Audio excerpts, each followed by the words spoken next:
ನಮಸ್ಕಾರ, ನಾನು ನಿಮ್ಮ Prithvi. Welcome to Prithvi's cooking magic. ಇವತ್ತು ನಾವು ಟೇಸ್ಟಿ ಮಟನ್ ಲಿವರ್ ಕರಿ ಹೇಗೆ ಮಾಡೋದು ಅಂತ ನೋಡೋಣ.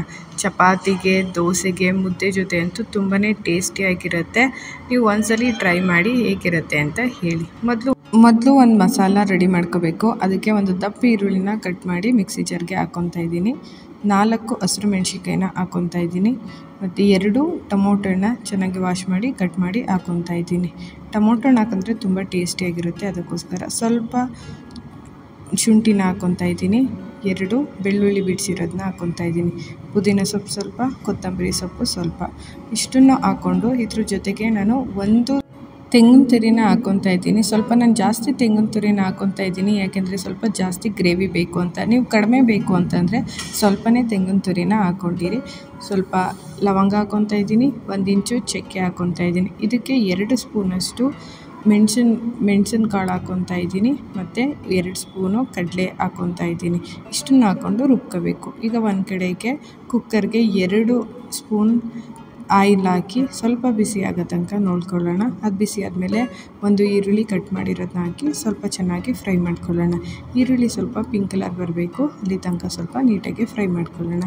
ಇದಾದಮೇಲೆ ನಾನೊಂದು 600 ಗ್ರಾಮ್ ಲಿವರ್ನ ಚೆನ್ನಾಗಿ ವಾಶ್ ಮಾಡಿ ಇಟ್ಕೊಂಡಿರೋದನ್ನ ಹಾಕ್ತಾಯಿದ್ದೀನಿ. 600 ಗ್ರಾಮ್ ಇದೆ, ನೀವು ಕಮ್ಮಿ ಬೇಕು ಅಂದರೆ ಕಮ್ಮಿನೂ ಹಾಕೋಬೋದಾಗಿರುತ್ತೆ. ಸೊ ಇದನ್ನು ಚೆನ್ನಾಗಿ ಆಯಿಲಲ್ಲಿ ಫ್ರೈ ಮಾಡಿಕೊಡೋಣ. ಚೆನ್ನಾಗಿ ಆಯಿಲಲ್ಲಿ ಫ್ರೈ ಆದಮೇಲೆ ನಾವು ಇದಕ್ಕೆ ಸ್ವಲ್ಪ ಅರಿಶಿನ, ಸ್ವಲ್ಪ ಉಪ್ಪನ್ನ ಹಾಕಿ ಮತ್ತೆ ಚೆನ್ನಾಗಿ ಫ್ರೈ ಮಾಡ್ಕೊಳ್ಳೋಣ. ಅರಿಶಿನ ಮತ್ತು ಉಪ್ಪು ಹಾಕೊಳ್ಳೋದು ಅದ್ರ ಸ್ಮೆಲ್ ಹೋಗಲಿ ಅಂತ, ಅದಕ್ಕೋಸ್ಕರ ಅರಿಶಿನ ಉಪ್ಪು ಹಾಕಿ ಚೆನ್ನಾಗಿ ಫ್ರೈ ಮಾಡಬೇಕು. ಇಲ್ಲ ಅಂತಂದರೆ ಆ ಲಿವರ್ ಸ್ಮೆಲ್ ಇರುತ್ತೆ. ಚೆನ್ನಾಗಿ ಫ್ರೈ ಮಾಡಿ, ಚೆನ್ನಾಗಿ ಫ್ರೈ ಆದಮೇಲೆ ಅದು ನೀರು ಬಿಟ್ಕೊಡುತ್ತೆ. ಅದು ನೀರು ಬಿಟ್ಕೊಳ್ಳೋ ತನಕ ಚೆನ್ನಾಗಿ ಫ್ರೈ ಮಾಡೋಣ. ನೀರು ಬಿಟ್ಕೊಂಡು ಅದು ನೀರೆಲ್ಲ ಹೋಗೋ ತನಕ ಮಸಾಲೆನ ಹಾಕಬಾರ್ದು. ನಾವು ಆಲ್ರೆಡಿ ರುಬ್ಬಿಟ್ಕೊಂಡಿರುವಂಥ ಮಸಾಲೆನ ಹಾಕಿ ಆಯಿಲ್ ಜೊತೆನೇ ಚೆನ್ನಾಗಿ ಫ್ರೈ ಮಾಡೋಣ. ಮಸಾಲೆನೂ ಕೂಡ ಸ್ವಲ್ಪ ಆಯಿಲ್ ಜೊತೆ ಫ್ರೈ ಆದರೆ ಆ ಹಸಿ ಸ್ಮೆಲ್ಲೆಲ್ಲ ಹೋಗಿ ತುಂಬ ಟೇಸ್ಟ್ ಬರುತ್ತೆ. ಅದಕ್ಕೋಸ್ಕರ ಮಸಾಲೆನ ಆಯಿಲ್ ಜೊತೆ ಹಾಕಿ ಫ್ರೈ ಮಾಡ್ಕೊತಾ ಇದ್ದೀನಿ. ಇವಾಗ ಕನ್ಸಿಸ್ಟೆನ್ಸಿ ನೋಡಿಕೊಂಡು ನಿಮಗೆ ಎಷ್ಟು ನೀರು ಬೇಕಾಗಿರುತ್ತೆ ಅಷ್ಟನ್ನು ಸೇರಿಸ್ಕೊಳ್ಳಿ. ನಾನು ಚಪಾತಿಗೆ ಮಾಡ್ತಿರೋದ್ರಿಂದ ಸ್ವಲ್ಪ ಗಟ್ಟಿಯಾಗಿ ಇರಲಿ ಅಂತ ಅಂದ್ಬಿಟ್ಟು ಸ್ವಲ್ಪನೇ ನೀರು ಹಾಕ್ಕೊಂಡಿದ್ದೀನಿ.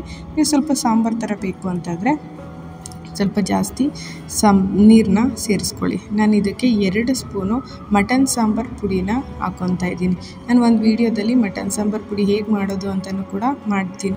ಮಟನ್ ಸಾಂಬಾರು ಪುಡಿ ಇಲ್ಲದೆ ಇರೋರು ಧನಿಯಾ ಪುಡಿ 2 ಸ್ಪೂನು, 1 ಸ್ಪೂನ್ ಖಾರದ ಪುಡಿ ಹಾಕ್ಕೊಂಡು ಮಿಕ್ಸ್ ಮಾಡಿಕೊಂಡ್ರೆ ಅದು ಸೇಮ್ ಟೇಸ್ಟೇ ಬರುತ್ತೆ. ಸೊ ಇದನ್ನು ಚೆನ್ನಾಗಿ ಫ್ರೈ ಆಗಲಿ. ಇವಾಗ ನಾವು ಕುಕ್ಕರ್ ಮುಚ್ಚಳ ಮುಚ್ಚಿ 1 ವಿಸಿಲ್ ಬರ್ಸೋಣ. ಕುಕ್ಕರಲ್ಲಿ ಮಾಡಿದ್ರೆ ಈಸಿ ಇರುತ್ತೆ, ಅದಕ್ಕೋಸ್ಕರ ಕುಕ್ಕರ್ ಮುಚ್ಚಳ ಮುಚ್ಚಿ 1 ವಿಸಿಲ್ ಬರ್ಸೋಣ. ನೋಡಿ ಬಂದಿದೆ ಆಲ್ರೆಡಿ, ಎಷ್ಟು ಚೆನ್ನಾಗಿ ಕಾಣಿಸ್ತಿದೆ. ನಮ್ಮ mutton liver fry ready to eat. ನೋಡಿ ತುಂಬಾ ಟೇಸ್ಟಿಯಾಗಿದೆ ಮತ್ತು ಲಿವರ್ ಕೂಡ ಚೆನ್ನಾಗಿ ಬೆಂದಿದೆ.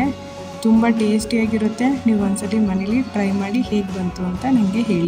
Thank you for watching. ನನ್ನ ಚಾನಲ್ನ ಸಬ್ಸ್ಕ್ರೈಬ್ ಮಾಡಿ, ಸಪೋರ್ಟ್ ಮಾಡಿ.